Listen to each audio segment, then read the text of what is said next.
Paddled aside by Alvino, sent out to the near side boards. Vecchio holding, loses the handle, and goes below the goal line to try and retreat as the two teams converge on the puck. 1 minute gone here in this third period, and Glen Rock with a 3-0 lead over Livingston. Panthers will skate it out of the zone. Peck at center. He'll dump down low as he falls down to the ice. I sometimes double check. Brady Peck is a freshman. The kid is enormous. He's almost as tall as the coach. Just imagine what he's going to look like in 2 years in this McGinnis Cup. Livingston trying to play it on the near side, but able to dump in is Van Sickle for Glen Rock. Van Sickle gets caught up behind the cage. Puck comes out to the slot. A shot comes in on goal. It's loose. Initial save was made by Turbin. It's still loose in the crease, and Livingston will poke it out, and now it'll come out of the zone into the neutral zone. Intercepted in the neutral zone by Dylan Schultz. Schultz will circle the cage.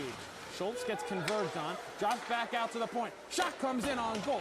It's turned aside. Back behind the net. Glen Rock will play it out to the far side. Zales holds in at the point. He'll send a shot in on goal. Trying to get a stick on it, his front was Schultz, but it went wide, and now it's lifted out of the zone. As Zales will play it to Mum. Mum dumps right back in. The 5 seed looking to pull the upset on the 2 seed here in our first game of this quadruple header. It's going through the 1 and then 2 seed. Well, it is March, isn't it? It is March, whether you're on the basketball court or on the ice, as a glove save was made by Mac Alvino. And Coach A, what more can you say about him? He has been sensational, not only this game, but this season as a McGinnis Cup first-team selection. I also said earlier, Jace Docks, he's an outstanding defenseman, and Zach Turbin owes him dearly because he saved the goal right there. Held in at the blue line, a shot that gets blocked in front and comes out of the zone, and we'll have a whistle for an offside with 12:20 left to go in the third period. I'm going to have to ask D1 Media Pro personality Ryan Lowy, does Quan play soccer? Because that was a heck of a call. Ooh.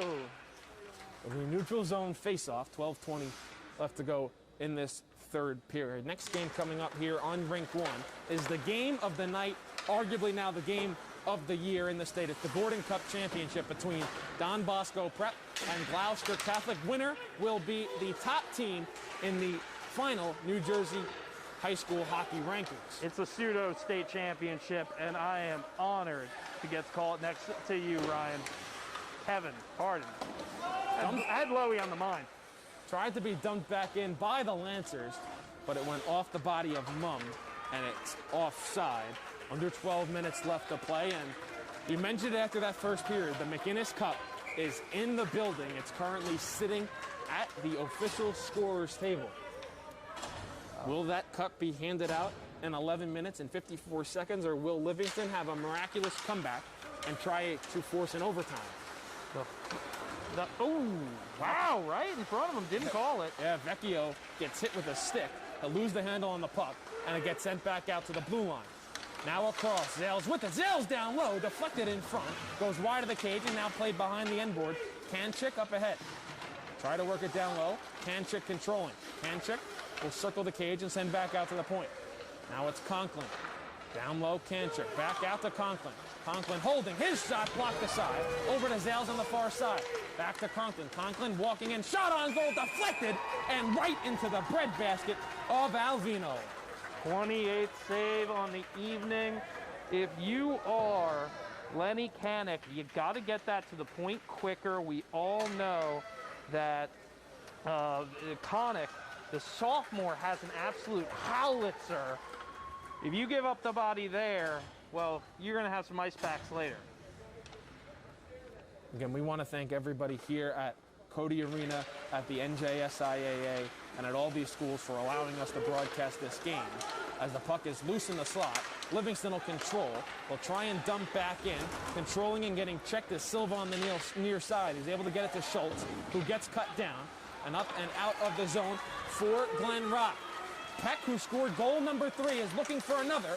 He gets cut down as he tried to enter the high slot. Conklin will get it out of the zone. Will it be an icing? Yes, it will, with 10:48 to go in the third. Speaking of thanking, we'd like to thank Superintendent Brett Charleston, Principal, Dr. Michael Parent, and Athletic Director Frank Valette of Glen Rock. From Livingston High School, Superintendent of Livingston Public Schools, Dr. Matthew Block. Principal, Mark Stone, and Athletic Director Richard Porfido. Without you, none of this is possible. Will be an offensive zone draw for Glen Rock, controlled by Livingston, played off the end boards, 10:45 left to go in the third period. You are watching the McGinnis Cup Championship right here on the NFHS page of D1 Media Pro, as well as the YouTube channel of D1 Media Pro. I am Kevin Connolly. I'm joined alongside Coach Hay as the puck is lifted up and out of play into the Livingston bench with 10:27 left to go. The 5-seed Glen Rock Panthers with a 3-0 lead over the 2-seed Livingston Lancers, and Glen Rock is trying to complete their Cinderella run to a McGinnis Cup. Their 2 losses this year, they entered at 6-2-1. Their 2 losses were to Westfield and Cranford, and their 1 tie came against West Essex. As for Livingston, their 2 losses came to West Essex and Governor Livingston, and they tied with Oratory Prep in Westfield. The Lancers entered this game at 8-2-2 on the year. They had spent some time inside the NJ.com top 20 rankings. They were floating around the 17 to 20 range, but they have fallen out of the shot. Oh, it rang off the post. Danny Grossbard rang it off the near side post, and it comes out of the zone. That might have been the one to give some momentum to Livingston with under 10 minutes to play in the third. Gotta put a hat on this kid. A shot that gets deflected and goes wide, now behind the cage. Panthers will play it off the near side boards, and they'll skate it out of the zone. Dumping down low, Braden Van Sickle. Livingston will play it out of the zone, trying to race it down as Grossbard. He won't be able to, as he's cut off by Whalen. Whalen up ahead, gets it deflected. Icing gets waved off as it went off the stick of Tyler Schultz. Schultz tried to drop it back. He thought he had Quan with him. Quan now battles for it along the far side with Stallone. Loose puck in the far side circle. Quan comes away with it. He'll skate it up and out, finding Vecchio, who was unable to control. 9 minutes left to play in the third period. Puck gets dumped down low, but not before it was iced with exactly 9 minutes left to play in the third period. I highlighted Jay Stocks, the junior defenseman, trying to go coast to coast on that one. He's been quiet. He's coming alive right now, and we have to first thank the senior parents. I'll get to those on the next break. Offensive zone draw for Livingston, down by 3. Under 9 minutes now left to play in the third period. Vecchio off a turnover, tried to send it in front, but the puck just skated by the outstretched arms of Landy Kanchik. Lancers trying to set up their forecheck. You see more of a sense of an urgency coming for Livingston right now. Kanchik gets knocked off his mark, loses control of the puck as it's skated up and out of the zone by LeBlanc. LeBlanc will be whistled as Glen Rock was offsides, 8:32 to go in the third. And the seniors, parents of senior Kevin Kennedy, senior captain Ryan LeBlanc, senior Alex Vizcanani, senior captain Anthony Maurice, and assistant captain Mac Alvino. Neutral zone draw, controlled by Livingston. Under 8.5 to play in the third period. Up on the near side, down low. Icing gets waved off. Livingston trying to control behind the net of Alvino. They're unable to, but it's worked along the near side. They'll hold and work down low. They'll try to get a stick on it, being cut down and played off the far side glass. A hard collision between Peck and Zale as a shot comes in, and it's stopped and then covered by Alvino. That would be number 29 on the evening. Seniors for the Lancers, Captain Michael Mum, Alex O'Keefe, Lenny Kenchik, Michael Hirsch, Cade Pendergrass. Captains, Michael Mum, assistant, Austin Vecchio, and assistant, Cade Prendergast. So a timeout has been called by Glen Rock. 7:59 left to go in the third period. Again, I want to apologize. I know there are technical difficulties going on with the Governor Livingston and Cranford game. I'm being told there are the issues on the YouTube side for that game, but I am told it is being broadcasted right now on the NFHS network.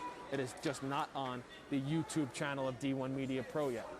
But in this game, we have 7:59 left to go in the third period. It is a 3-0 lead for Glen Rock. I'm Kevin Connolly, joined alongside Coach Hay. And Coach Hay, when do you start thinking about pulling Turbin to Livingston? Because they haven't been able to solve Alvino all night. Think about it this way. You need 3 goals. Maybe it takes 2 minutes a goal. 6 o'clock mark. I'm going to start staring. I'm going to keep an eye on it. So wrapped around the near side boards and out of the zone for Glen Rock at center. And Livingston will try and control. They'll gain the offensive zone with Docks. Docks will circle the cage. He'll get met there. He tried to send a pass in front to Grossbar, but he was cut down. And now along the near side, the two teams fight for it. 7.5 to play in the third period.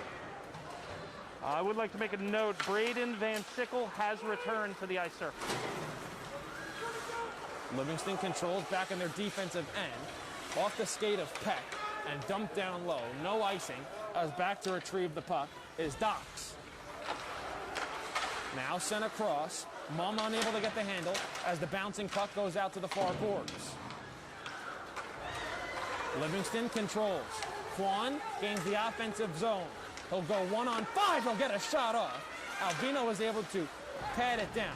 Vecchio now comes with it. Bouncing puck into the high slot. Sticked aside by Alvino and comes out to the circle. Livingston controls. Rolling puck. Tried to be batted back in by Vecchio. Got propped up in the air. Controlled and dumped out by Joshua Beckerman. But he did ice the puck. 6:38 left to go in the third period. And now, Coach A, we're getting around that time where you said keep an eye on Zachary Turbin in goal for the Lancers. Yeah, well, that's only because we can't take our eyes off of Mac Alvino. That he just crossed the 30 save mark on the evening. Offensive zone draw by Livingston. They'll control. They'll send a shot in. It's loose and then covered by Alvino. That's what they need to do. They need to get those point shots. They're very deceptive, especially when you're expecting a howitzer and it starts to waffle. Those are the most dangerous pucks for a goaltender. Another offensive zone draw. Tried to be sent out to the point. Able to be controlled by Kanchik as he sends down low to the far side corner. Deflected at center. Not enough for icing as Livingston goes back into their defensive zone to work out. They'll play off the glass and up ahead to Vecchio. Austin Vecchio gains the offensive zone. Tries to walk in. Had 2 defenders all over him as Alvino comes out of his crease to play the puck into the far side corner. A shot that goes wide of the cage of Alvino. Comes and wraps around the near side. 6 minutes left to play in the third period. Alvino pads another shot aside. Comes back out to the point. A shot. Again, Alvino comes out. Bodies fall to the ice. Delayed penalty coming up. And for the 5th time tonight, Livingston is going on the man advantage. You know, I'm actually kind of surprised. Pretty quiet barn thus far. You know, the red and black is waving cowbells, doing this. You'd expect the green and white with an opportunity like this to really get rowdy. So keep an eye on the electricity level of the barn.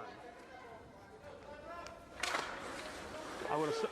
As a face-off comes in and it's covered by Alvino. To the box was Braden Van Sickle for 2 minutes. 1:58 left on the power play. 5:45 left in the third period.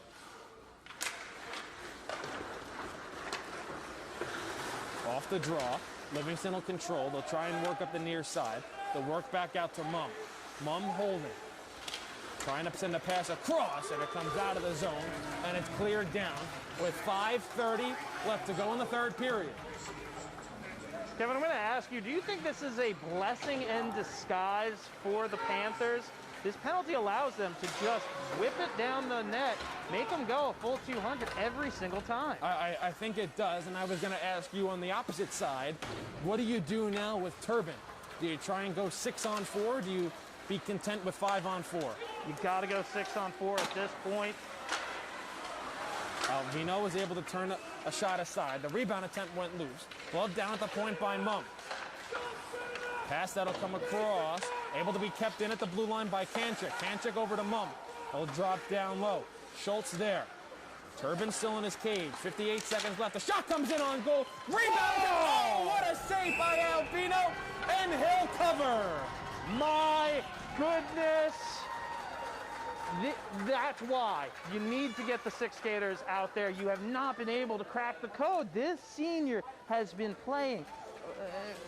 I mean, you don't want to use pro players as a metric, but I'd say Brodeur-esque this evening.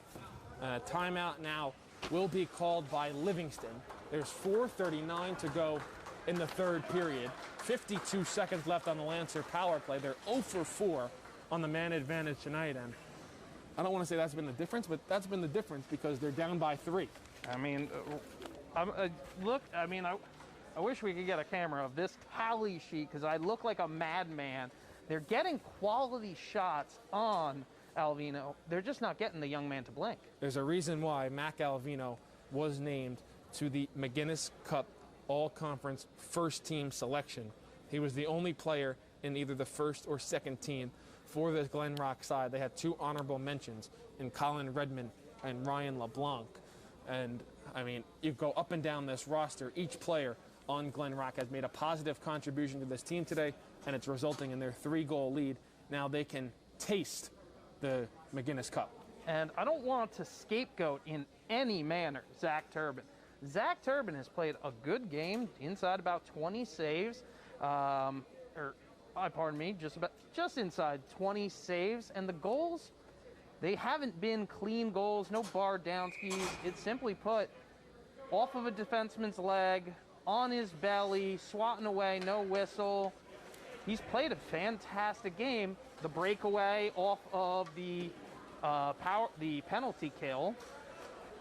Zach Turbin's played a great game. You can't really look to him, but you got to give it up to Coach Portas for really coming up with a game plan to neutralize the high-flying offense of the Lancers, who have 6 skaters on the ice. 6 on 4. Turbin pulled out of his cage. 45 seconds. The shot attempt goes wide, but now it sits right behind the cage. Mumm controls, he'll work up to Vecchio. Under 4.5 left to play in this third period. Mumm working in. Mumm centering pass in front. Oh, what a stop! Alvino, are you kidding me?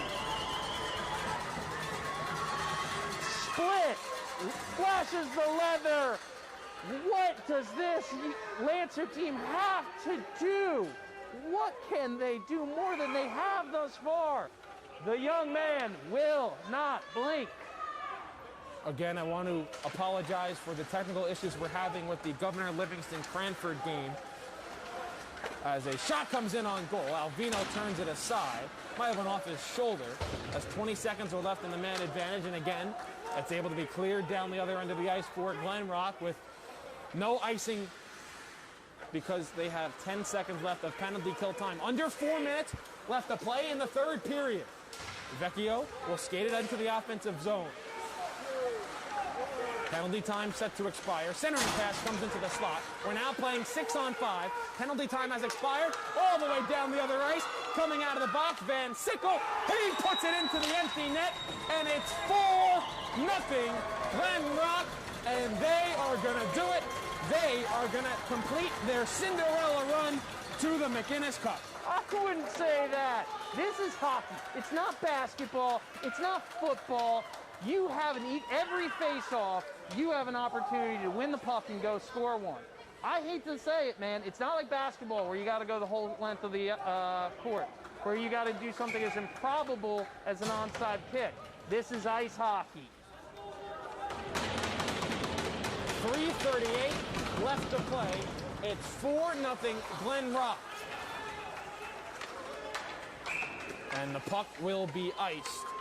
And the Glen Rock bench feels it with 3.5 to go. Van Sickle coming. He was off the ice for a spell, getting looked at, comes back and buries one with 3:38 remaining in the game. Off the defensive zone draw, Livingston will work it around the near side.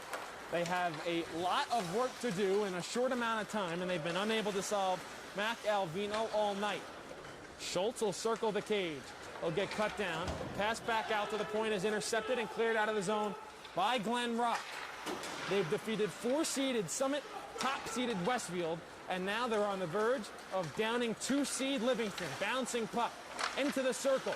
Knocked aside, Turbin in his cage, and Glen Rock will smartly just poke it up ahead, avoid an icing, and force Livingston to go back and retreat into their defensive zone. They'll try to work up ahead.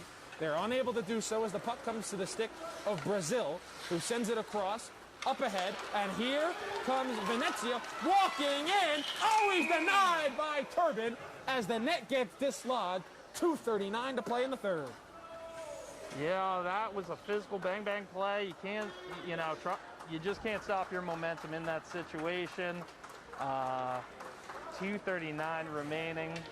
You got to take that shot. You got to take that speed. It'll be an offensive zone draw for Glen Rock. 2:39 to play. Puck comes back out to the point. Slap shot, and oh, it rang off the post.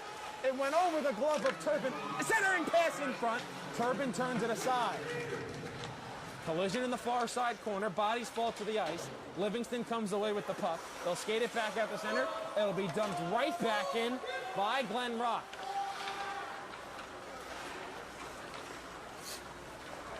Panthers get back on side. 2:10 to go in the third period.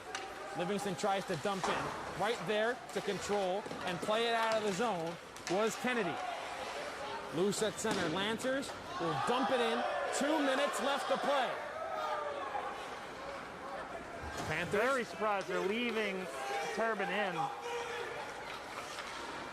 Walking in, Quinn Visoki. Visoki gets hit hard along the far side boards. Livingston will skate it out of the zone.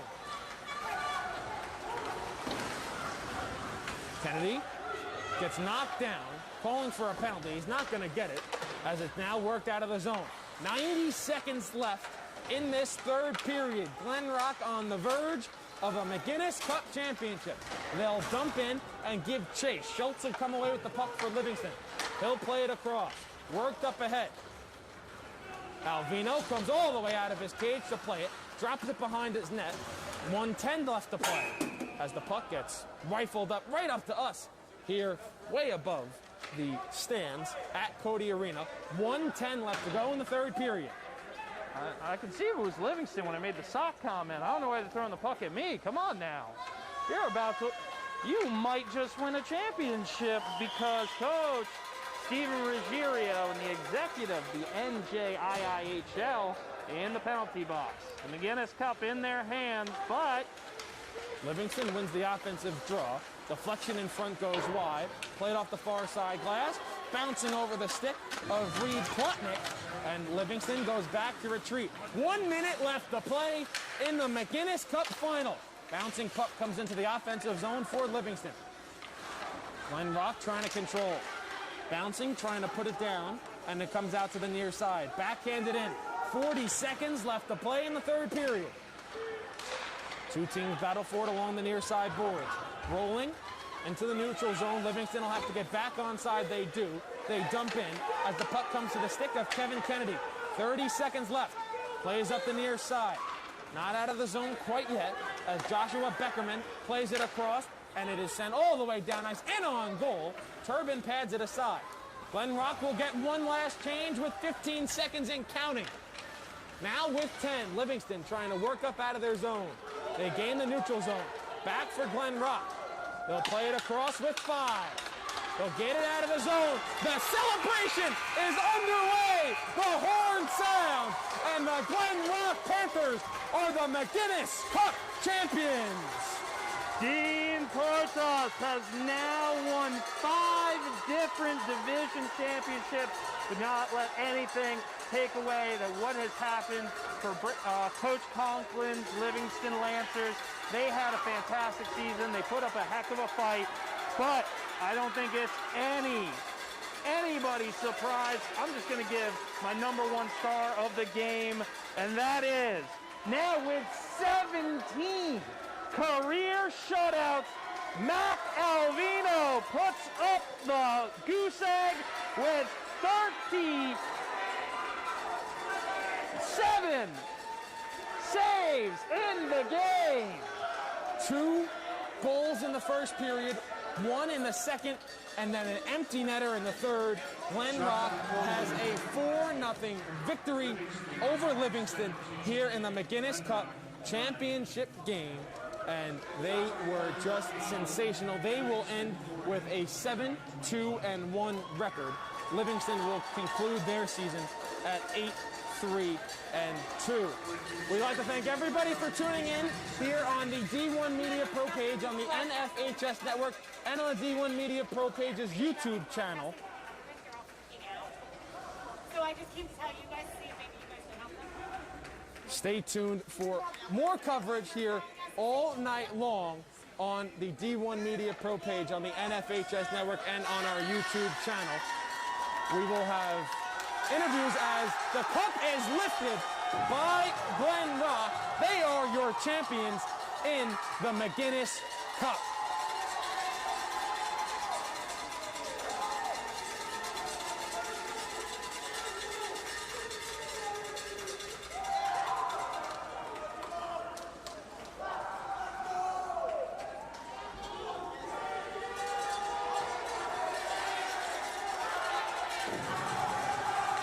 The cup will be hoisted around the team for Glen Rock.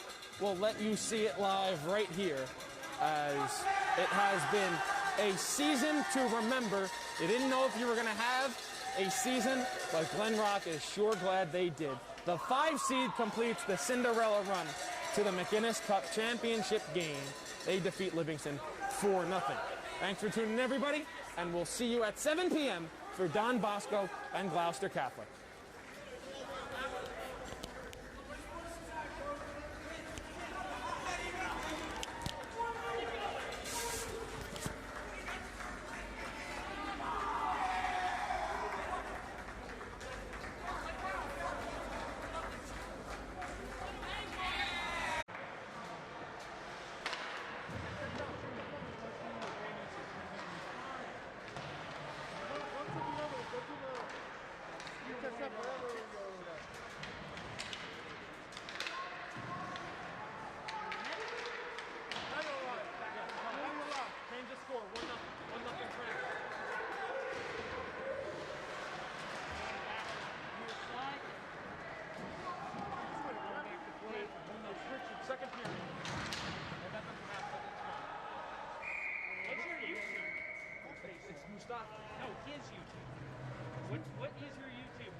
Comes at 7:33.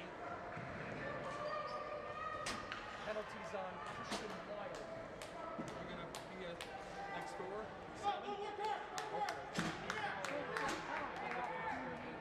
Governor Livingston. Island has won the draw. Colorado gets it back.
Covering up the same technique 3 months ago. The second 2-1 Governor Livingston.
seconds to go.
Livingston puts 2 up here in the second. Scored 2-1. Goal scorers. Governor Livingston, Matthew Wallen at 3:39, making it 1-1. 150 goal and Brandon Navarro at 8:05 on the power play, making it 2-1 Governor Livingston. We'll take a little break. Be back. You're watching G1 Media Pro.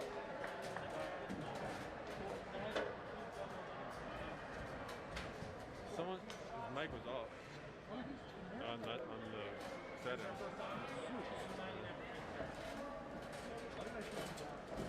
Channel 1 was on always 0.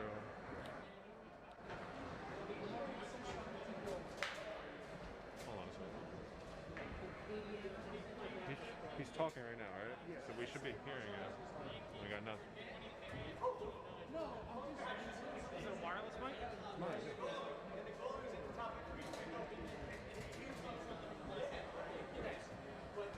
Can I see your receiver? Yeah.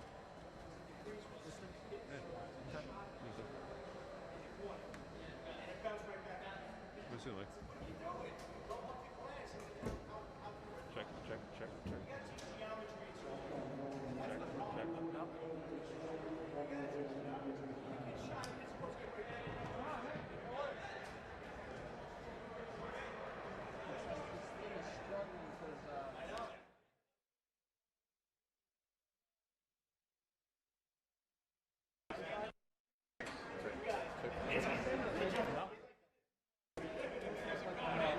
Stereo now.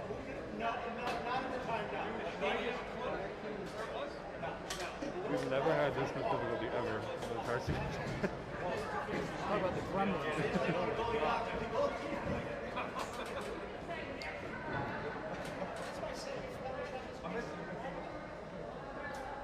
Sunday's gonna be day of cleansing and reflection. Not working? I'm gonna switch it up.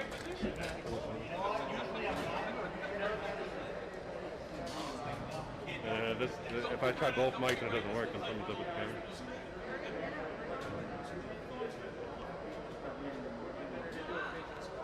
This thing has been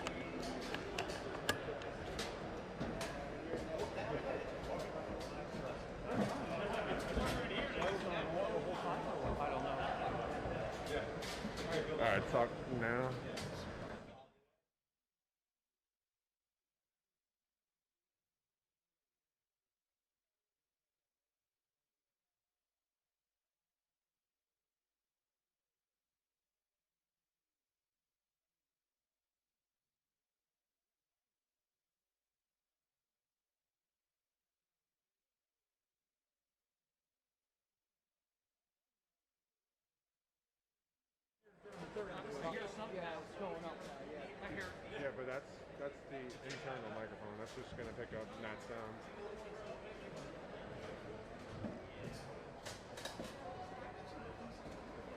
So look, input one, right? Input one, manual. Okay, take a look at this. Input one, manual, and it's fast 5. And then Dean, give it a check. Test 1, 2, 3, test. No, 0. So then it's a camera. I tried both microphones. You can hear them. It's just like when I was listening to it, it's just very faint. Yeah, it was probably just coming through the nat sound of the camera. Scoring change. Second governor. Actually, I have a. If you want to use a handheld microphone. Deflected out front. The assist to Brandon Caro and Ryan Kramer. The second goal was the first Governor Livingston goal, which was assisted by Dalton for Rick Byron. Governor Livingston's goal at 3:39 scored by Matthew Wallen, assisted by Dalton Ferrigno. And then Governor Livingston's second goal was scored by Matt Galana, assisted by Brandon Caro and Ryan Kramer. Shots in the second. Cranford at 10 for a game total of 17. Governor Livingston at 9 for a game total of 15. One other note, there was a missed penalty shot by Patrick Gossett at the 14:29 mark in the second period. That would have tied the game. As a result, it's still 2-1 Governor Livingston.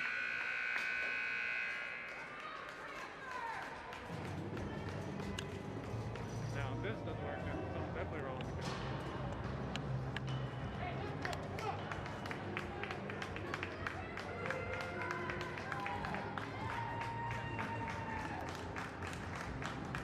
Thomas test again? Test 1, 2, 3, That's test. so crazy. The channel's ruined.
Penalty comes at 25 seconds.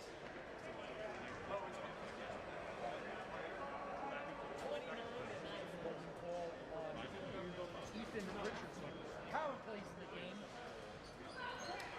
for Cranford 1 for 2 and for Governor Livingston 1 for 1.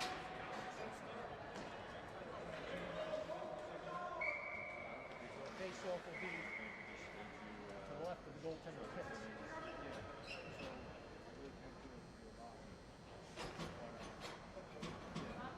Can you help him? You get the penalty box there.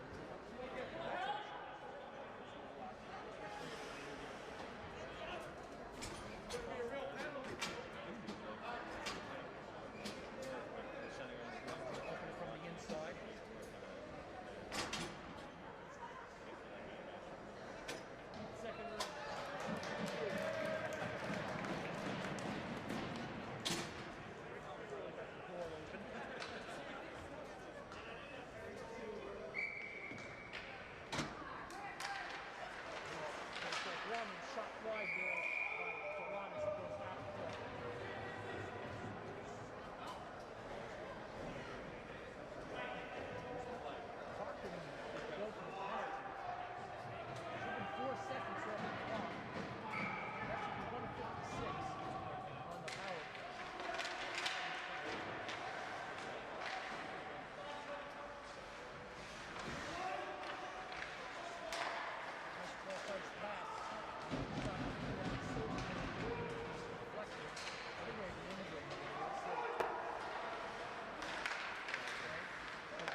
Zach gets it back.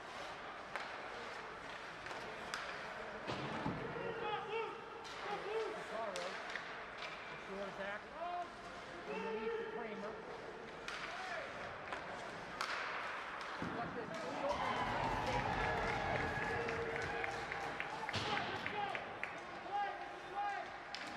Out in front. Zach keeps it in with the point.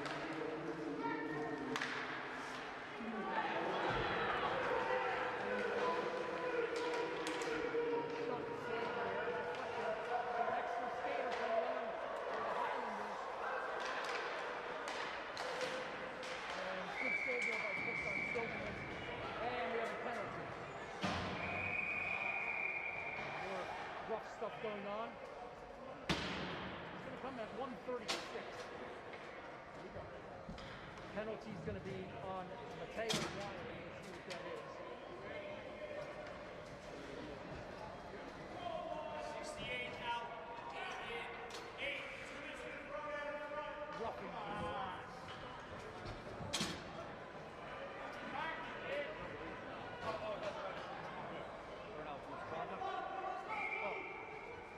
Number 8 is taken, so it's Wild.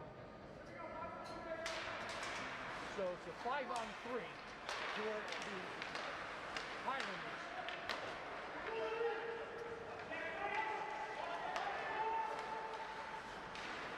Silverman comes out. Goes back to Picaro. Trying to make some moves underneath.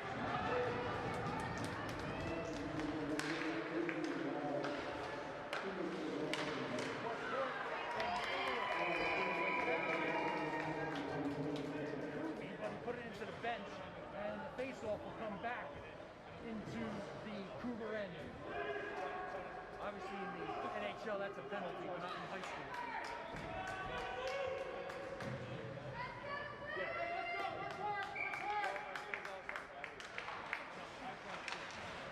Face-off is won there by Highlanders. Still have 17 seconds on the 5-on-3.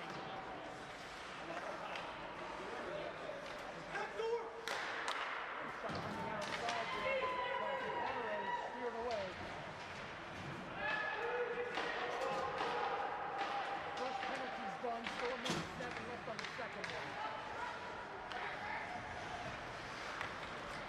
Underneath, trying to wrap around. Silverman hits the ceiling. Ball 20 to go in the third, 56 seconds to go in the power play.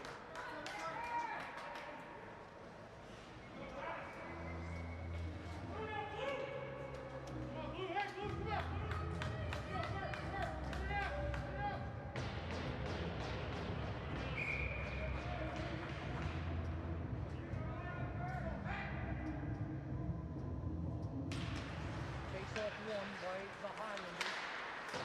Stuck wide there by the Zarzak. Silverman tried the sharp angle on the cross ice, couldn't put it in. 40 seconds to go in the power play.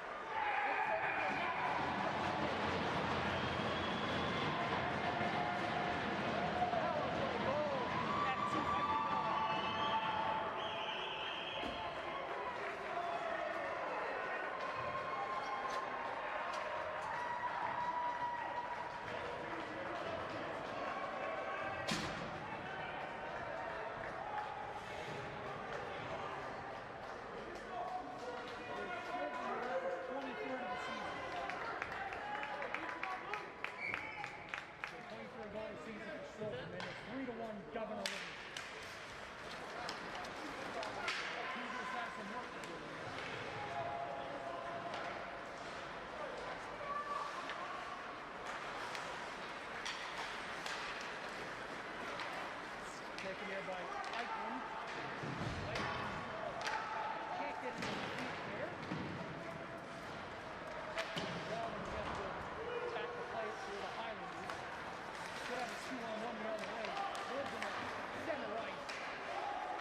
2:25 to go in the third.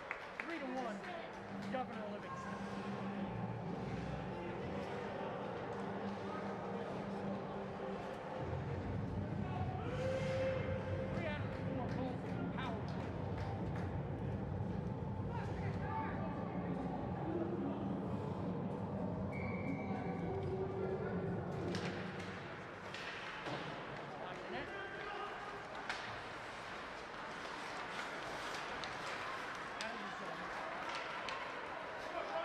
Taken there by Kramer. Kramer trying to hat pass, gets checked.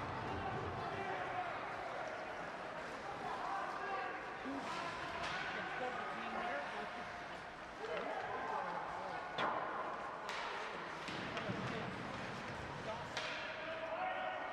Back the other way. Silverman plays it no racing. Cougar fans didn't like that. Thought it was amazing. Play back into the and chipped back in by Benwood. 9.5 to go. Up ahead is the Gosselin. Gosselin from the outside. Squared up and saved by James Cook. 9:20 to go in the third.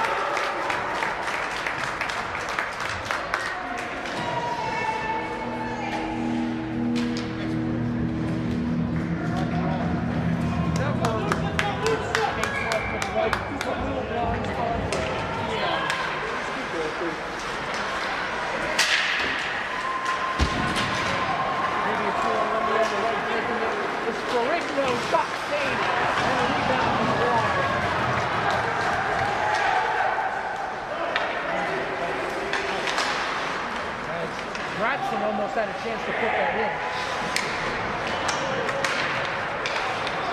Not out of the zone. Cougars get it out of the zone. Up ahead, trying to connect Howard. Howard behind the net. For a bang-up block. Keeping it in with Jones.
5 to go in the third. Still 3-2 in favor of Governor Livingston.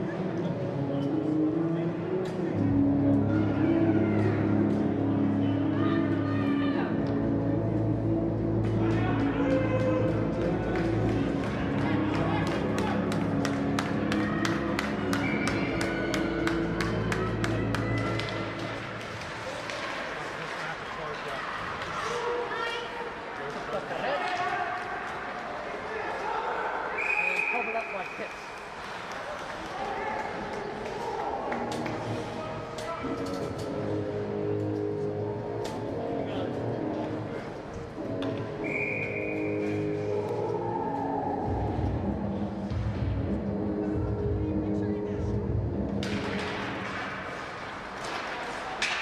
Face off won by the Cougars. Chip out of the zone.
Won by Governor Livingston.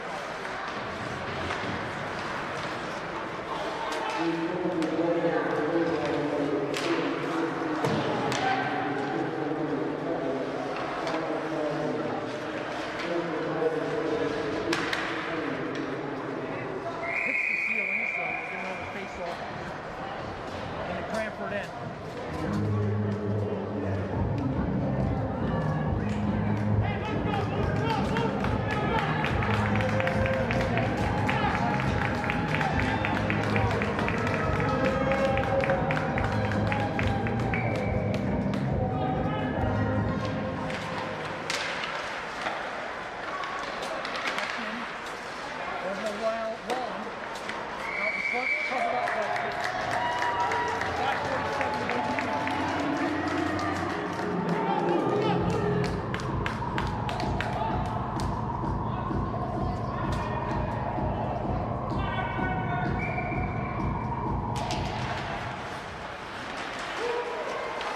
Steps in, out in front, and shot wide.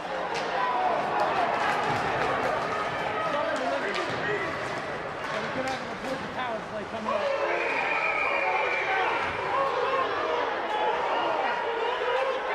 Penalty's going to come at 9:30. Pike sticking to the floor.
tip high in the air, and the Cougars come out.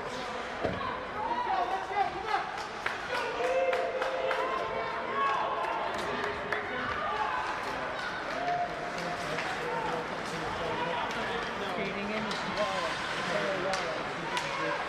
Yeah.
I think a timeout.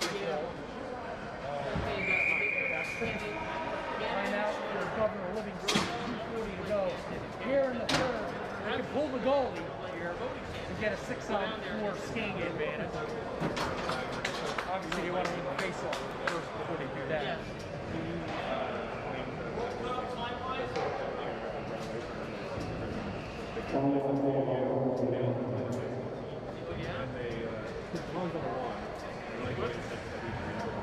Governor Livingston has 2 power play goals on the night. 2 for 3 so far.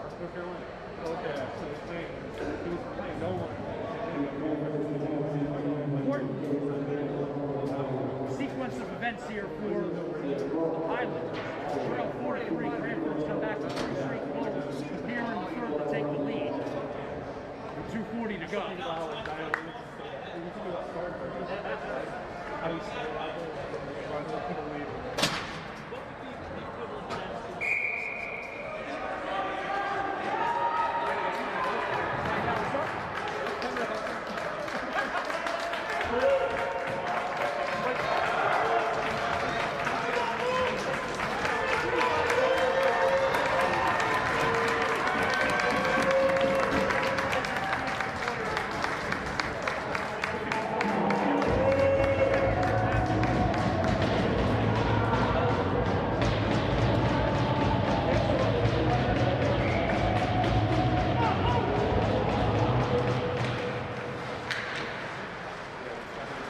Highlanders win the face-off.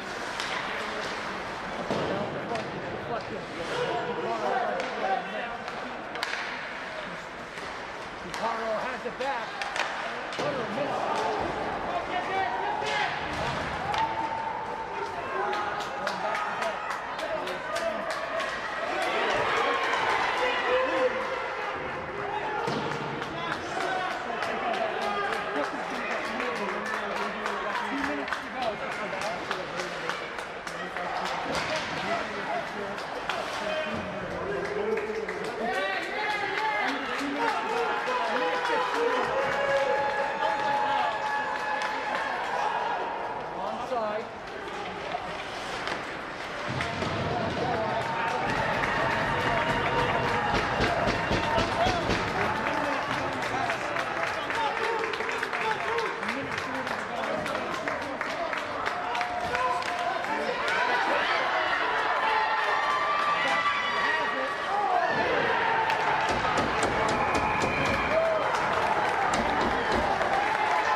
Power play for Governor Livingston.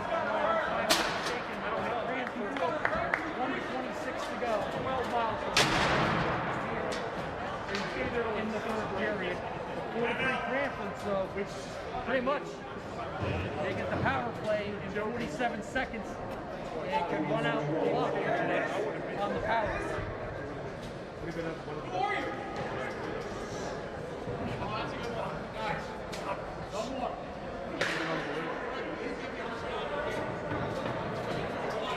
Kelly Cole has a minute 26 to go in the third. Cranford up 4-3.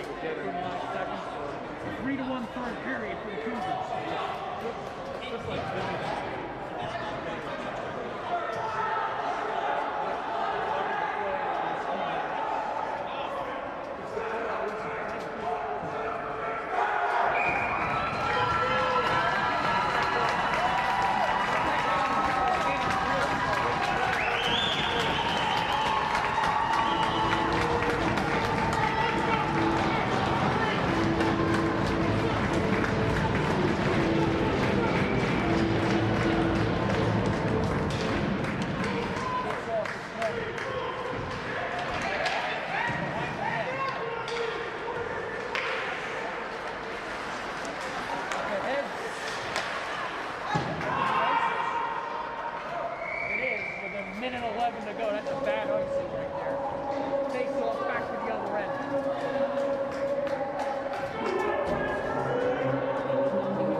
one by the Highlanders. Ooh, almost deflected out in front as the shot was made by Wallen. Back down the ice. Yes. Minutes to go.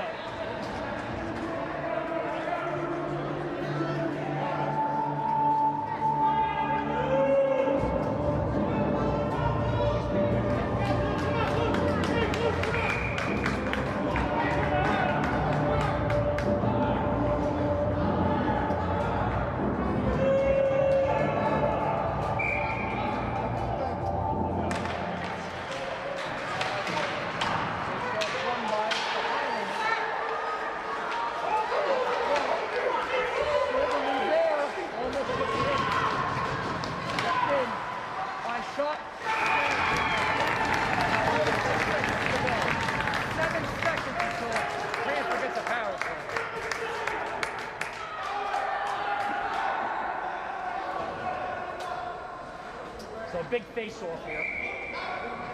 It's going to be to the right, or the left of each six.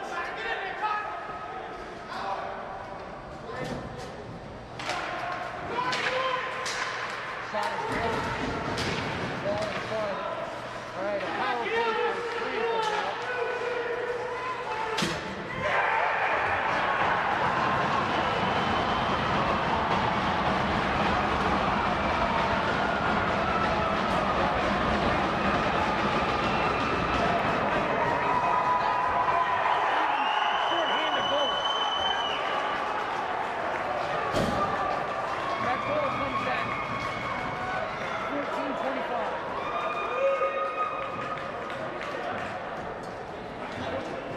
Like we have overtime now.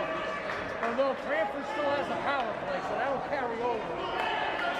With a minute 9 to go on the power play with 45 seconds left.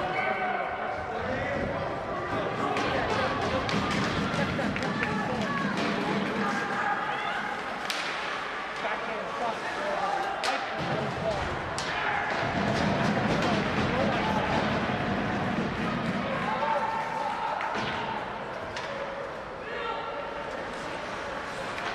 Ahead.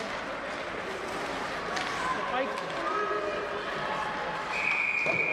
Offside. 11 seconds to go.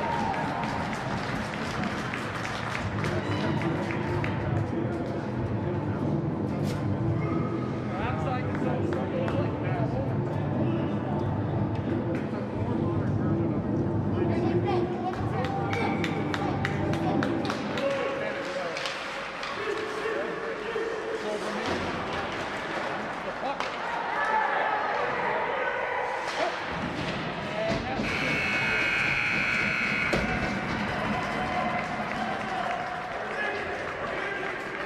So we've reached the end of regulation score. Cranford 4, Governor Livingston 4. I'll take a timeout and watch on Media Pro.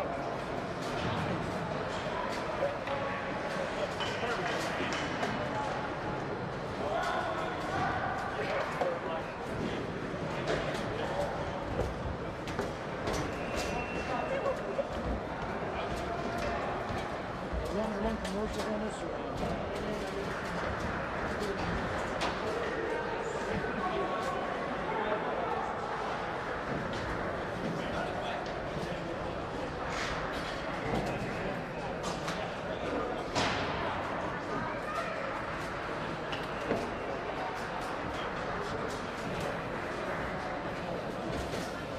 Got 15 minutes.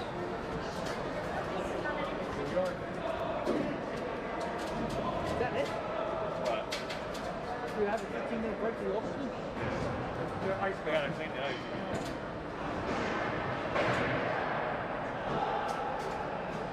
How long do you have? Is it 10 minutes? Let's see the mic. This is ridiculous. Yeah, I know. Can you take that off? Take that. Yeah. Well, it's not even connected or anything. Well, check. It's so weird. It's like this camera doesn't accept microphones or something. Really strange. So now you're just talking into the camera? For the most part.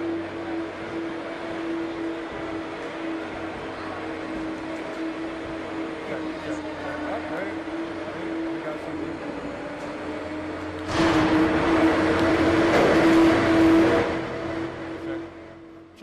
check, check. Check, check. There we go. Oh, I guess we're good. How about that?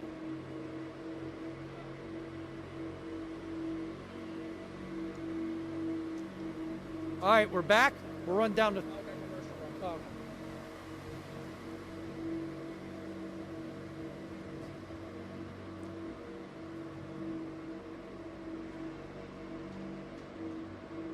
All right, we're back here at Cody Arena. We're tied at 4. We're in the regulation intermission right now. We'll run down the third period scoring for Governor Livingston. It was Brady Silverman from Matt Dorada making the score 3-1. That was a power play goal at 2:59 of the third. Then Cranford scored 3 in a row. The first one was Ryan Jones, unassisted, 6:29, making it 3-2 Governor Livingston. And then it was Chris Kuby. That was unassisted at 8:30, making it 3-3. And then Cranford took the lead in the third on a goal by Mateo Wild from Patrick Gosselin and Christian Wild. That was a power play goal at 10:14. And then Governor Livingston tied it up on a goal by Brian Kramer from Brady Silverman at 14:25, shorthanded, as Cranford had just gone to the power play deep in their own end, but Governor Livingston was able to tie the game up before the Cougars could get possession of the puck. So when we come back to overtime, the Cougars are going to have a 35-second power play when we come back. So shots in the third, Cranford 10 for a game total of 27, and Governor Livingston 10 for a game total of 25. Penalties in the third. It was for Cranford, Ethan Richardson, 2 minutes for holding at 25 seconds. Then it was Christian Wild for Cranford, 2 minutes for roughing at 1:36. And then for Governor Livingston, it was Brady Silverman, 2 minutes for high sticking at 9:30. And then for Cranford, it was Connor Howard, 2 minutes for cross-checking at 12:20. And finally for Governor Livingston, it was Brandon Cucaro, 2 minutes for tripping at 13:34. If I can somehow do these power plays. Let's see, if Cranford, they are 2 for 3. 2 for 4 actually, because they had a major, so you have to add the extra one. 2 for 4. And for Governor Livingston, they are 2 for 4 as well. But Cranford, actually I should say 2 for 3, because they still have a power play right now. So right now they're 2 for 3, and we'll see what happens. So Cranford 2 for 3 on the power play, pending the penalty right now. So that's where we stand right now. We're tied at 4 as we get ready for the overtime. I think it's going to be a 10-minute overtime in the overtime, and then go to a shootout and see what happens there.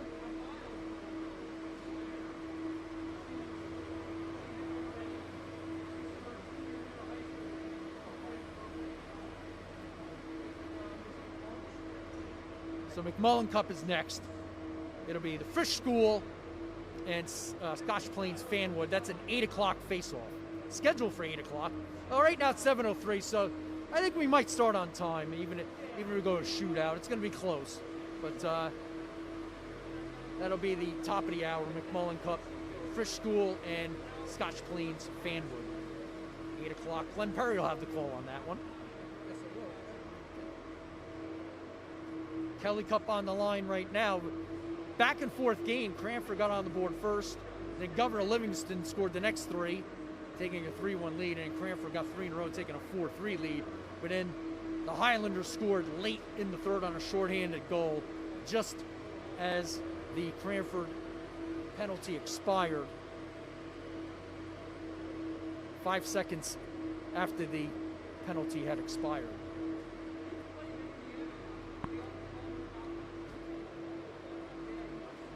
We still have about 8:20 to go before the overtime, so we'll take a little break. We'll be back. You're watching D1 Media Pro.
Back here at Cody Arena, Dean Perry with you. As it's 4-4. We're in the regulation intermission right now.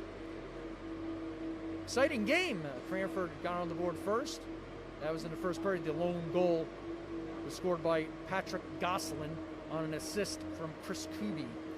Then in the second period, Governor Livingston got a goal from Matthew Wallen, assisted by Daltrey Ferrigno at 3:39. That tied the game. And then Governor Livingston took the lead on a goal by Matt Dorada, assisted by Brandon Cucaro and Brian Kramer. That was a power play goal at 8:05. The first goal by Cranford was a power play as well at 5:38 in the first. Then we went to the third with Governor Livingston leading 2-1. And the Highlanders scored on a goal by Brady Silverman. And an assist by Matt Dorada, power play goal at 2:59. And Cranford scored 3 in a row. The first one by Ryan Jones at 6:29, making it 3-2 Governor Livingston. And then Cranford scored again on a goal by Chris Kuby, unassisted at 8:30. And then Cranford took the lead on a goal by Mateo Wild, assisted by Patrick Gosselin and Christian Wild. Power play goal at 10:14. And then Governor Livingston tied it up on a goal by Brian Kramer. And an assist by Brady Silverman, 14:25 shorthanded, tying the game at 4 apiece. I mentioned shots on goal, 10-10 here in the third for each side, making it 27-25 for Cranford. Also should mention at 14:29 left in the second period, Patrick Gosselin missed a penalty shot as the puck was covered up in the crease by a defender of Governor Livingston. So that was the penalty shot, but it was missed. And that's why we are 4-4 in the overtime. We'll take one more break and then hopefully be back, as there's 4.5 to go here in the overtime intermission. You're watching D1 Media Pro.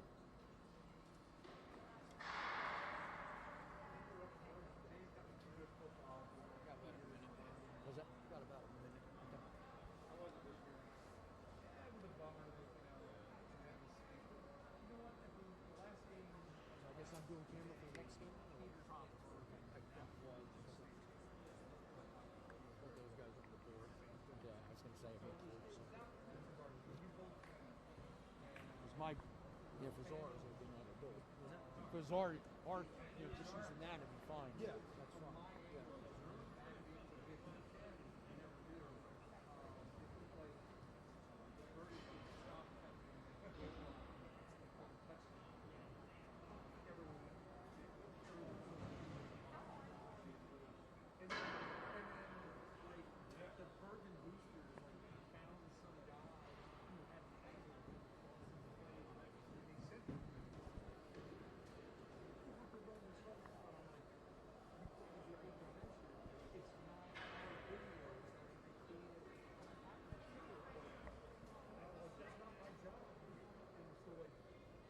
All right, we're back at Cody Arena getting ready for the overtime session. The referees are out, Paul Crosta and Jimmy Crowdell. Got to put the goals back on their moorings, their nets back on the moorings. As we have a cut of ice here.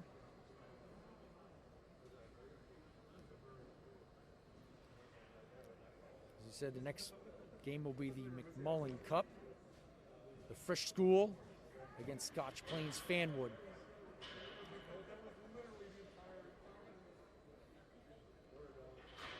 Both teams have used their timeout, so no timeouts left. I can see the Kelly Cup right in front of us. Glenn will get a shot of that.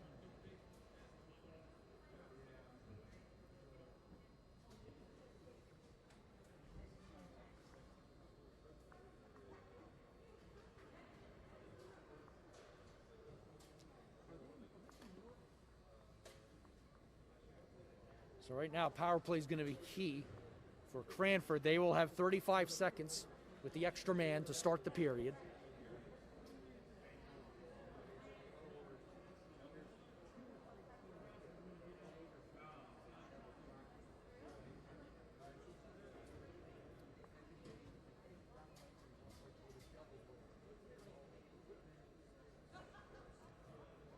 Let's see what each coach has to say to their team. Cranford, it's Mike Ozolniks, and for Governor Livingston, Mike Crisatello. As I said before, both of these teams met back on February 9th. It was the Governor Livingston comfortable 9-3 win, so much different tonight. Governor Livingston coming with an impressive record of 11-1. But you never know, once later in the season, you play better, get good goaltending. You never know.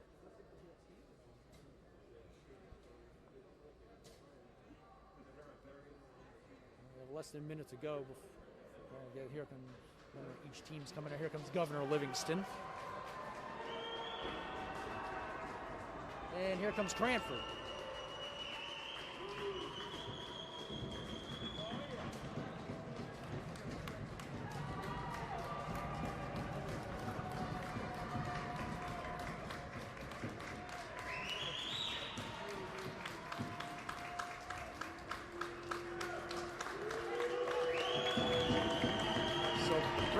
Caro will start the period in the penalty box. So the face-off is going to be critical to start the overtime.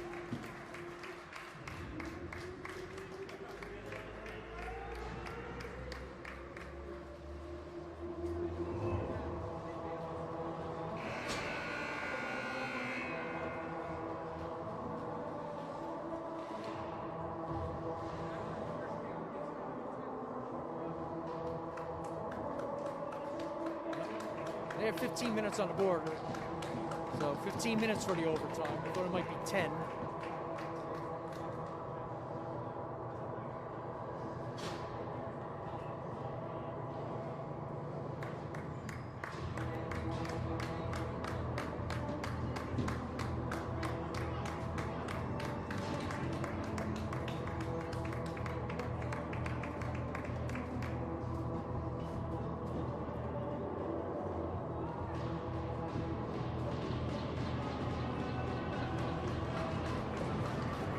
All right, getting ready for the overtime.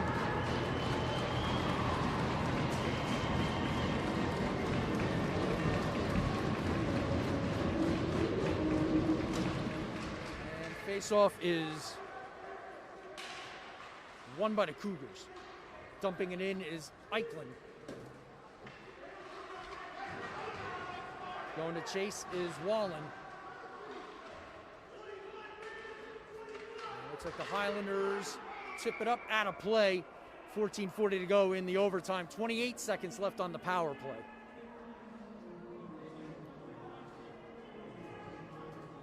We're going to have a discussion here.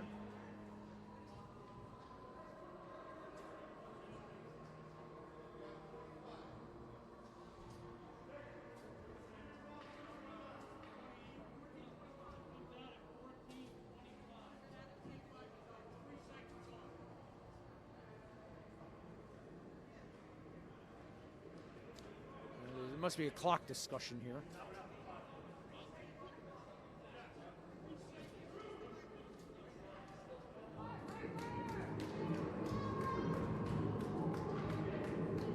I guess that's resolved.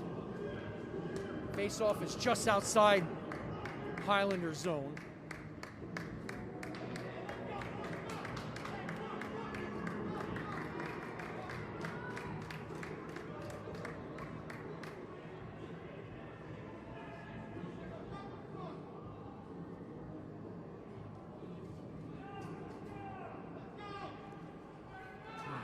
Both teams get a little anxious out there waiting for the face-off. 14:25 is what I heard. Let's see. So that's the clock issue. That's what the issue is.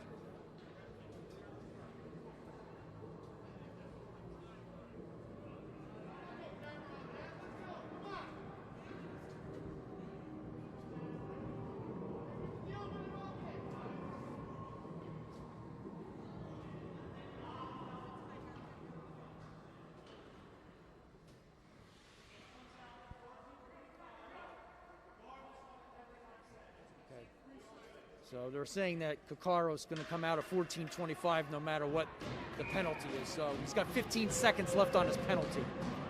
That's the issue. The penalty time, not the game clock.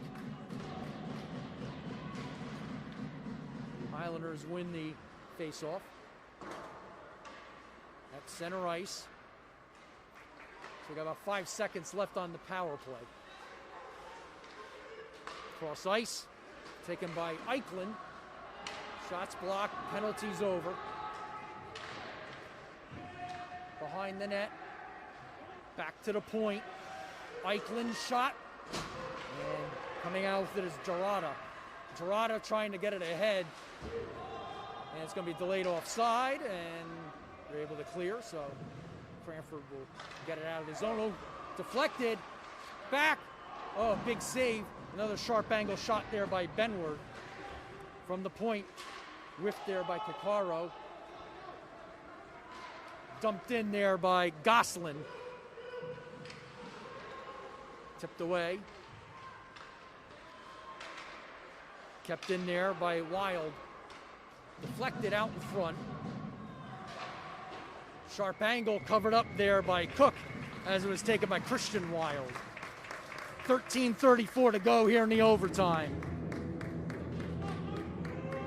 Face off to the left of Shane Cook.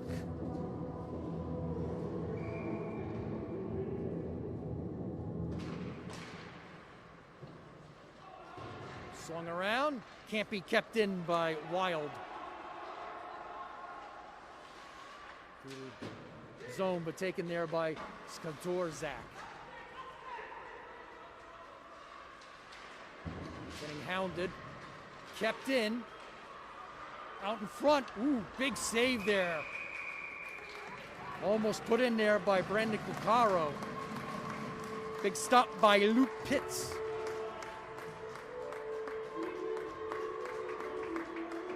$13-10 to go in the overtime. Actually, I think the shot was taken by Sebastian Gratzen.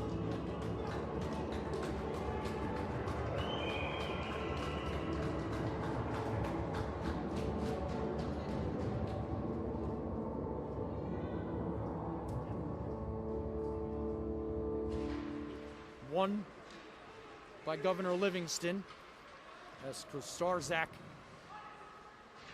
gets it down in the corner. Behind the net, taken by Richardson, dumps out. Gratzen gets it partially blocked. Oh, could be a breakaway the other way. Nice move.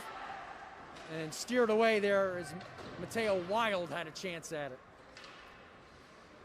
Going back to playing it is Christian Wild.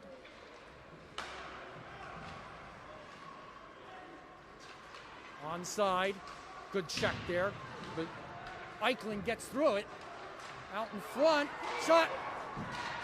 Out in front, on the ground, and almost trying to. Christian Wild had a good chance to put that in. He didn't. Delayed offside, but Skazarak. Skatorzak had it, lost it 2-on-2 the other way. Howard has it, have an open man out in front.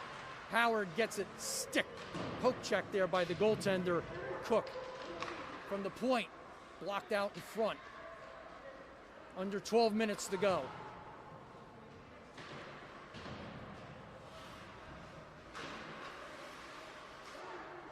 Jones back in, but easily played there by the Highlanders. Up ahead, onside, Ferrigno going around the net, can't make it. And out to center. Cuccaro has to play it. Cross court. Ooh, nice poke check by Ferrigno.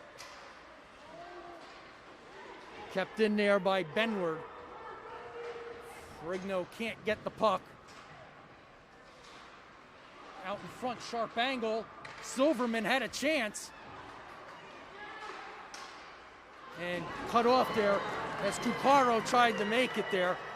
Wild waits. Kept it. Good save there by Cook. So Mateo Wild held on to it. Puck goes out of play. Face off to the right of Cook.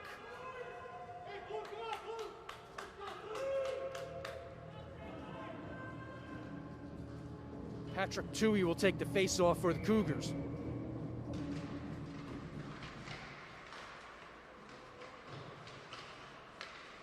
Along the boards. Highlanders come out with it. Chipped ahead to Dorada. But the Nups kept in. Good keep. Shot. Big save there by Pitts as Brian Kramer tried to end it. 10:20 to go here in the overtime.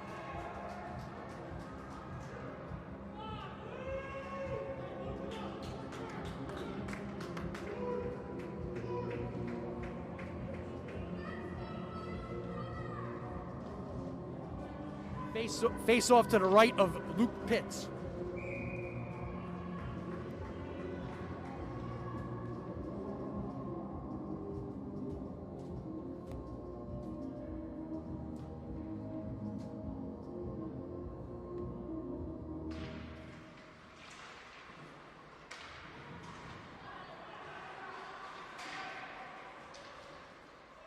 Board battle near side. Swung around behind the net.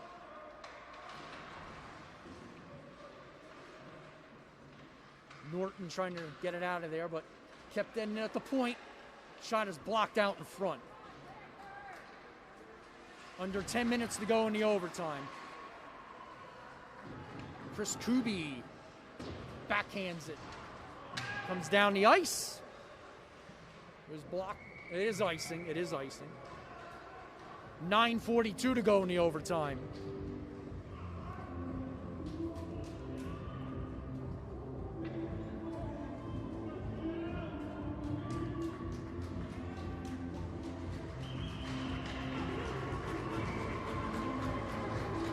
Brandon Cuccaro will take the face-off for the Highlanders.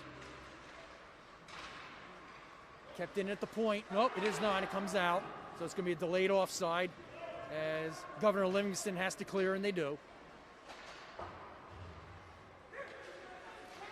Jack DeSimone dumps in. Icing beyond the red line. That's not a good icing. Face off back to the other end. 9:25 to go in the overtime.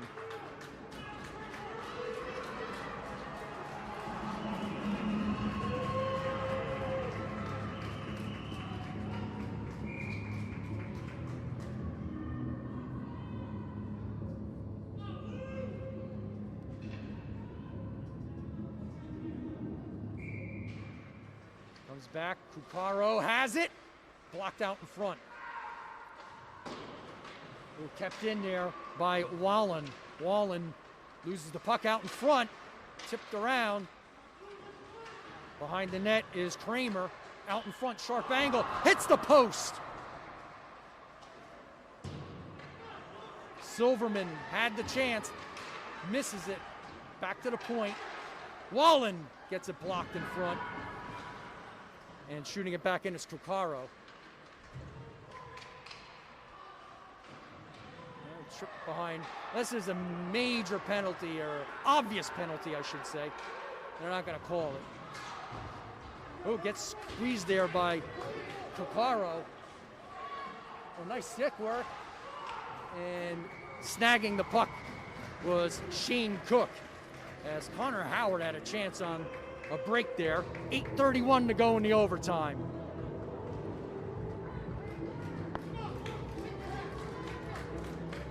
Chris Kuby will take the draw for the Cougars.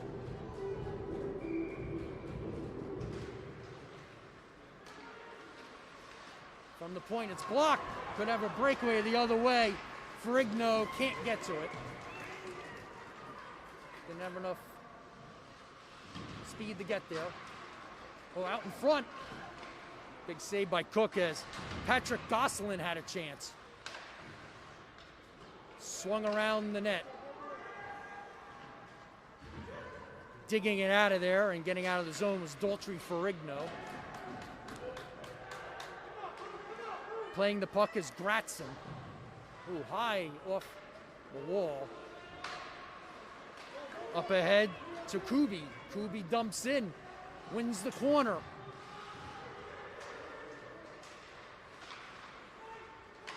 Kuby and goes back down the other way.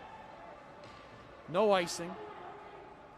7:35 to go here in the overtime.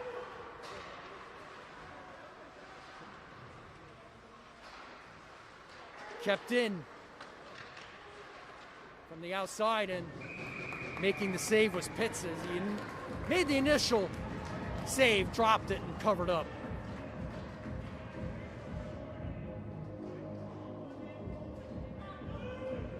I think Wallen made the initial shot. Yep. Yeah, it was Wallen who had the shot. Face off to the left of Luke Pitts. 7:20 to go in the overtime.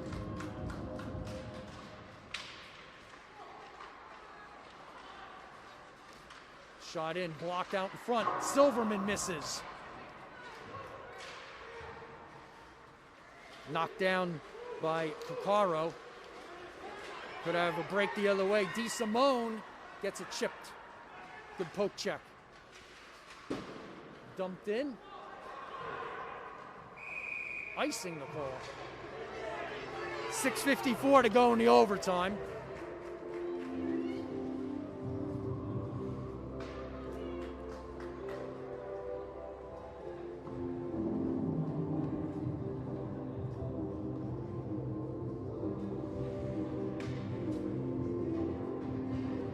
Face off to the right of Luke Pitts.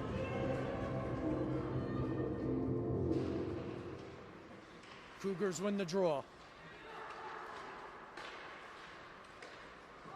Up ahead to Gosselin. Save Shane Cook. 6:43 to go in the overtime.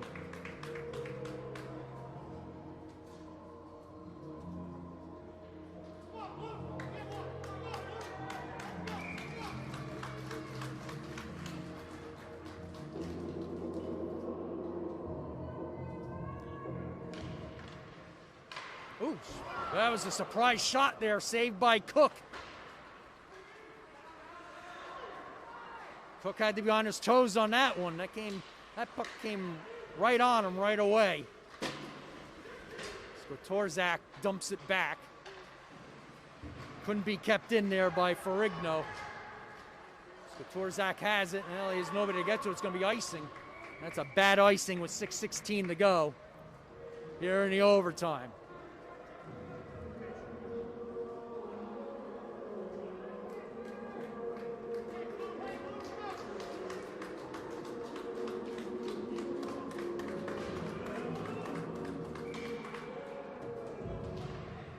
Back to the point.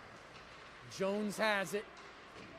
Ooh, got through to Cook. He made a big save, and he covers up. 6:09 to go.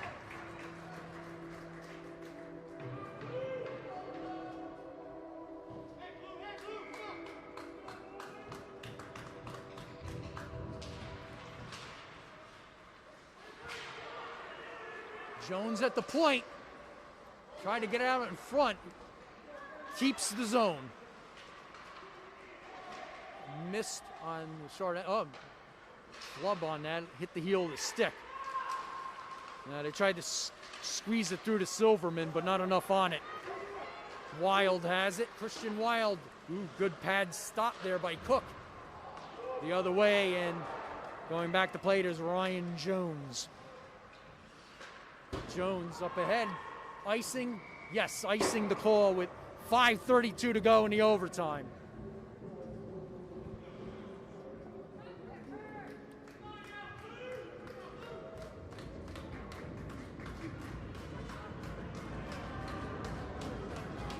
Face off to the right of Pitts.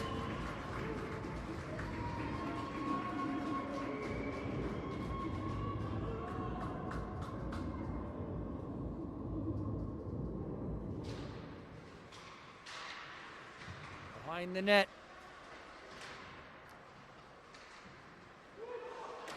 Ooh, surprise shot there by Norton. Behind the net. Sharp angle shot as Pitts makes the save. Shot by Jason Benward.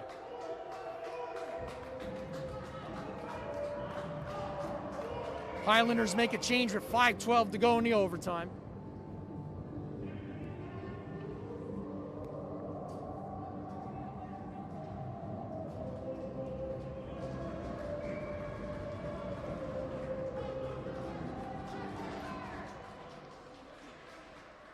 Cougars had won it initially, but getting control of it is Kramer.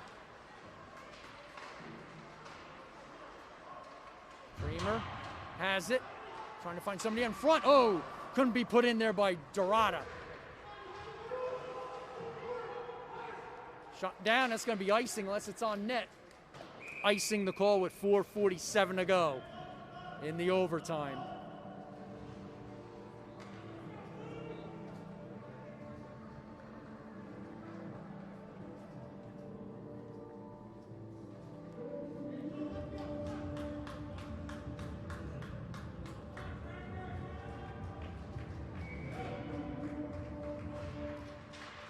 Face off.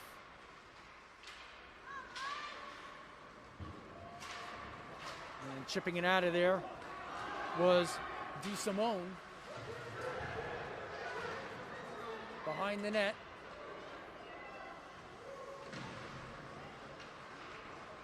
Up ahead, DeSimone keeps it in momentarily. Could have a 2-on, nope, not gonna have a 2-on-1. Shot from the outside, good save by Pitts. Shot out in front there by Benward and pad save. Norton has it. Almost deflected as Cuccaro tried to get it through.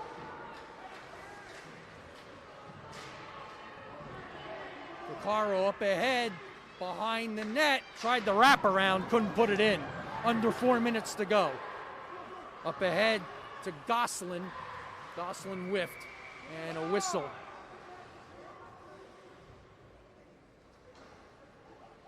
Oh, injured player. Okay, good job, Glenn, pointing that out.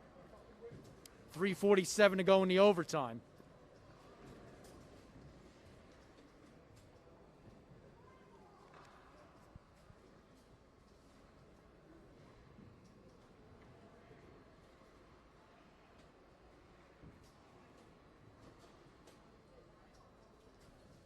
Trying to see who that is, obviously on the far end, in the far corner.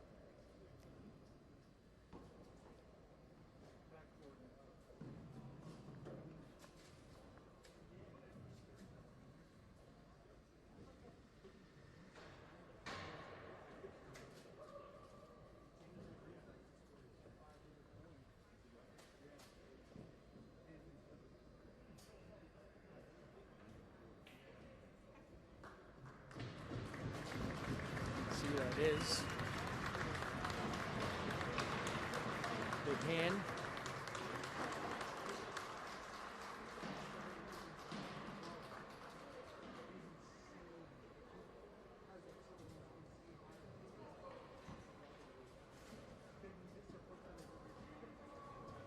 Still couldn't see. Is that Kramer 29 or 23? 23. Brandon Caccaro, that's who that was. So Mateo Wild will take the draw for Cranford. Big face-off here, 3:47 to go in the overtime. And they win it as Jones gets it to the corner.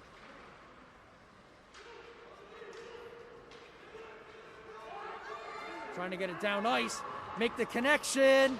Nice move. Shot saved by Pitts as Matt Dorada had a chance on the breakaway. 3:29 to go.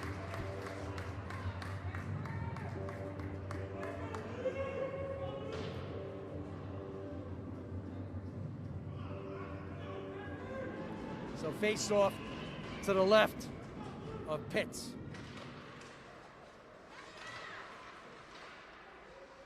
And dumped out to center ice. Skatorzak back in, delayed offside. Now it's canceled. Out to center for Kramer. Kramer makes the move. Kramer gets knocked down, but no penalty.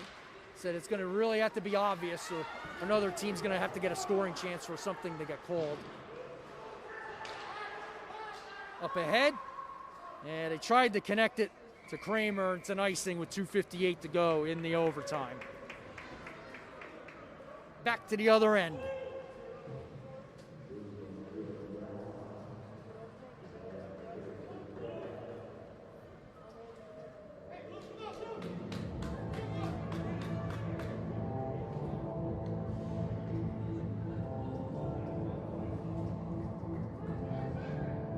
Jack DeSimone will take the draw for Cranford.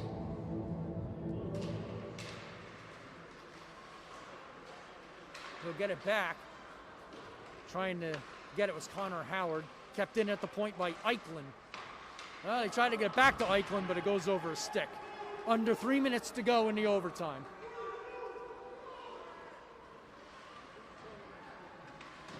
Out right in the middle, that's dangerous. Ferrigno had it in the middle of the ice, but got dispossessed. Chipping it is Gratson.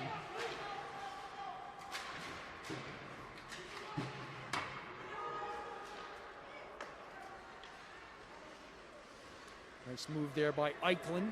Eichlin gains the zone, now he loses it.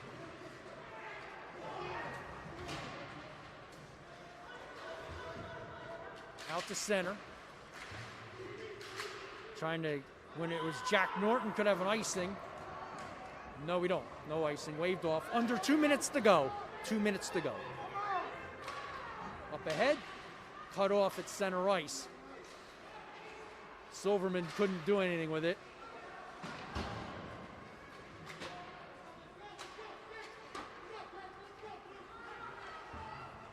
Cleared out in center ice. Could have a breakaway by Silverman out of the zone, so they're going to have to wait for him to come out.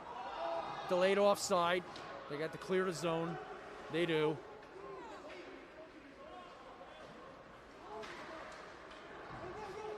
Could have a breakaway up ahead. Nice move. And cut off there was Tui. Actually, that was Wild. Mateo Wild got cut off. Cut off in front. Taken there by Brian Kramer. Trying to get Silverman on a breakaway. He stops. Waiting for help. Shot. Oh, good save. Good block out in front. As Dorada tried to end it. Less than a minute to go. We got 45 seconds. 2-on-2 the other way.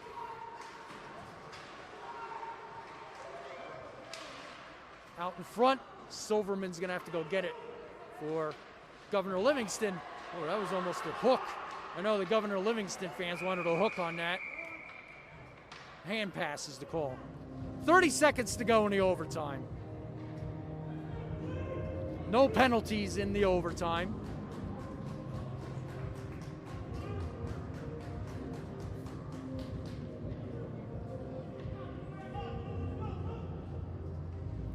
So face off back the other end. 30 seconds to go.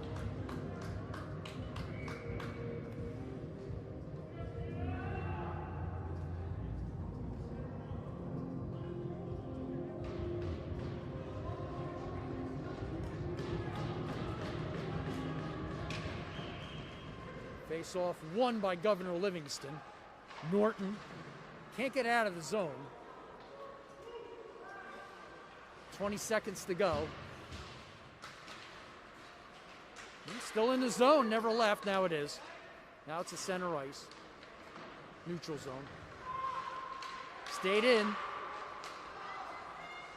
Over to Christian Wild. Shots wide. 3 seconds to go. And that's the end of the overtime.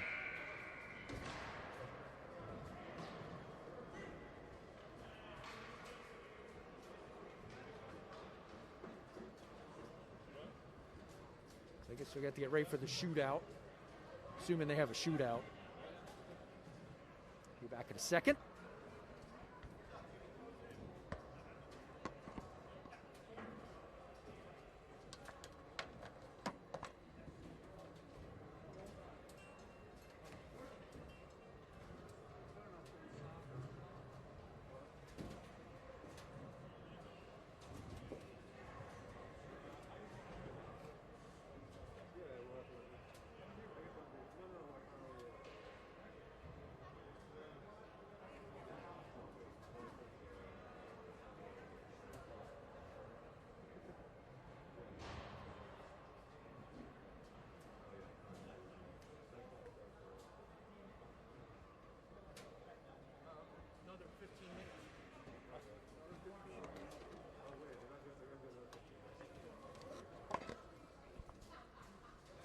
Stand corrected, it's another 15 minutes.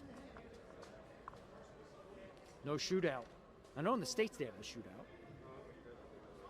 So we're going to keep playing.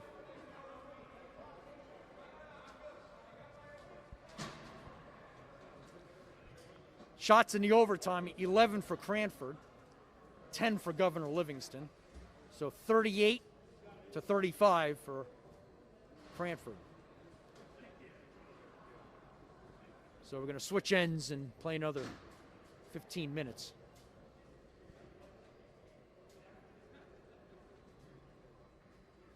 Had to get the confirmation, that's why I went down there.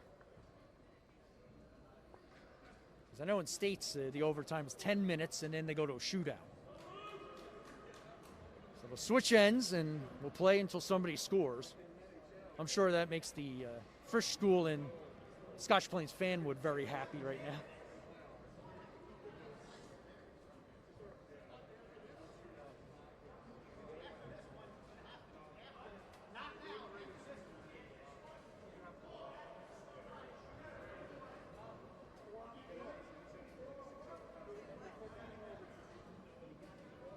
So we'll go to period 5, double overtime.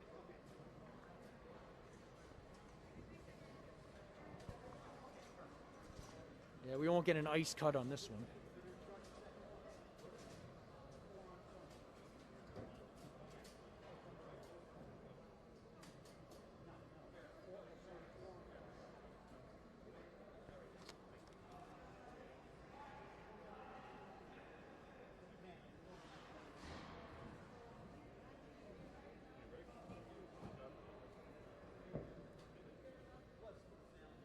All right, we'll take a quick break and be back with the start of the second overtime right after this.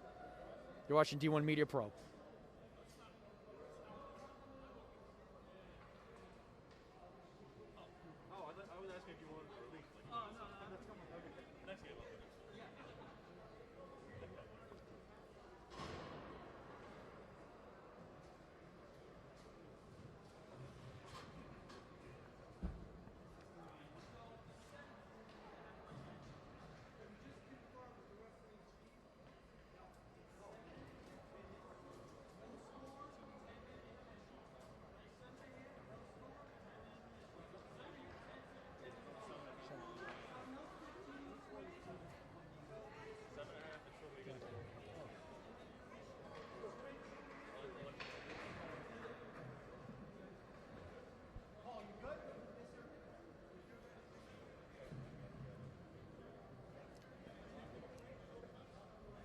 We're almost back.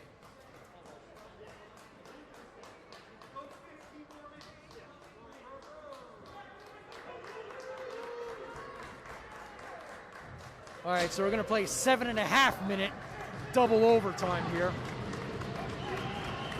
Then we'll get a 10-minute intermission if nobody scores.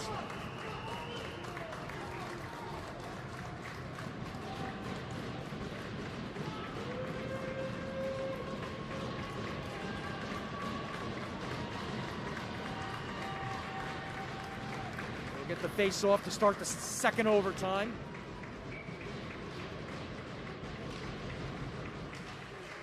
And won by the Highlanders. Whalen out in front, kept in there by Eichlin. Good job by him. And Governor Livingston, batted back in. Oh, it's going to be delayed offside. Wild could not touch it, otherwise it'd be offside. Good stop there. Silverman. Shoots it over the net. Had a chance. 6:51 to go in the second overtime.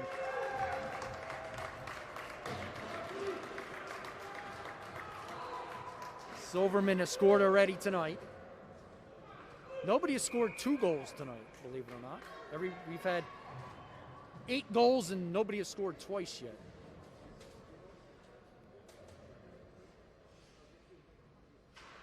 Face off. Won by Cranford. Going down to play it is Gratson. Puck is behind the net. Up ahead. Onside. Ooh, shot just wide there by Dorada. Countering is Jones. Gains the zone. Stops. Nobody out in front. Taken there by Dorada. Dorada will dump in.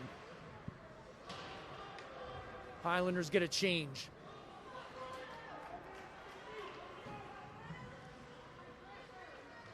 Christian Wild has it. Gives off. They gain the zone. DeSimone's shot is off the mark. Out in front. DeSimone waiting for somebody to come in. Drops it. Chipped in there by Eichlin. Eichlin out in front. Save. Cook.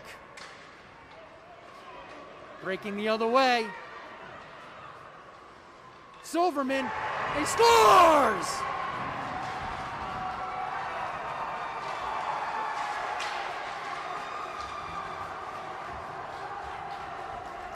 The goal comes at 1:59 of the second overtime.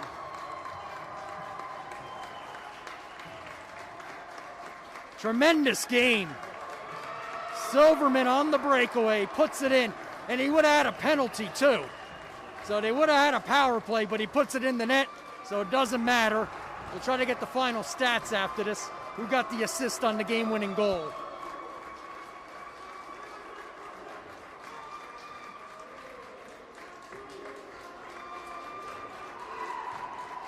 So Cranford will finish at 5-7, and Governor Livingston wins their first cup game. First cup title, I should say. And they finish at 12-1. So we'll try to get the shots on goal and the assist.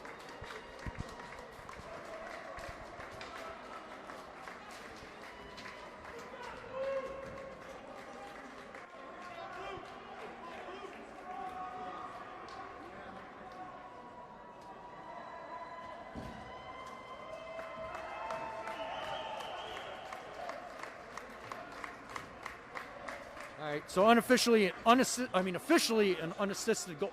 1-1? 1-1 were the shots in the overtime, double overtime.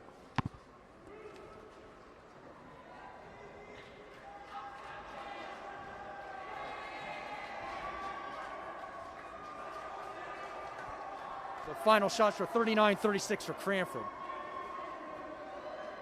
And the Kelly Cup has been given out. And victorious Governor Livingston Highlanders, a relieved team, by the way. They were up 3-1, actually trailed 4-3, and they got a shorthanded goal with 35 seconds to go in the regulation.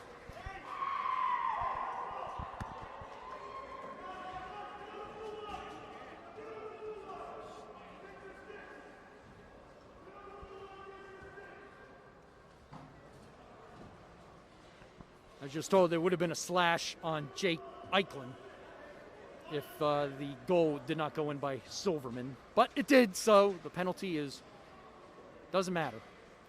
So the Kelly Cup is won by Governor Livingston by a score of 5-4. Great game tonight. A lot of back and forth action. Silverman was just trying to get his moment, and he did. He had a couple breakaways, and that one, the puck goes in the net.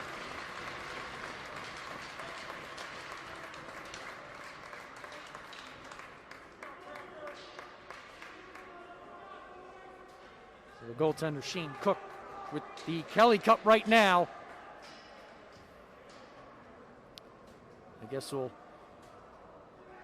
wrap it up from here at Cody Arena. We still have another game to go. Scheduled to be at 8 o'clock, so we're probably looking around 8:15 or 8:20 because they'll have to get the Zamboni out and then have some warm-ups after that. So once again, the final score in double overtime, Governor Livingston 5, CRANFORD 4. Remember to stay tuned for the McMullen Cup. That'll be the Frisch School against Scotch Plains Fanwood. I'm Dean Perry. So for Alex Lorenzo and Glenn Perry, we'll see you on the next game. Once again, the final score, double overtime, Governor Livingston 5, CRANFORD 4.